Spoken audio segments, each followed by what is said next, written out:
Wow! Hello mga kamimi ko, happy Sunday po sa ating lahat. Nagsipag-lunch na po ba tayo mga mi? I-flex ko lang po itong mga mi ang binigay sa aking isda. Oh, ang laki!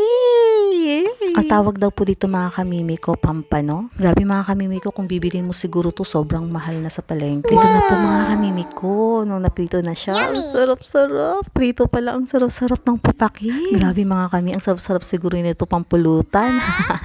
Yung mga mahihilig dyan uminom, ayan na, itong pinakamasarap na pulutan. Siyempre sa amin, gagawin namin itong ulam. Bali, ang gagawin pa lang namin mga kami, sweet and sour. Wow, sarap! Yummy! Daig pa namin na pumunta sa isang restaurant at umorder ng mahal na isda. Siguro sa sa restaurant, ang alam ko ang price na ito kada isa, ganito kalaki is 500 or 500 plus.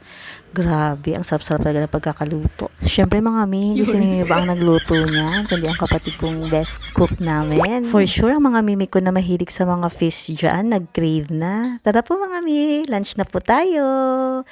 Have a nice day po sa lahat. God bless!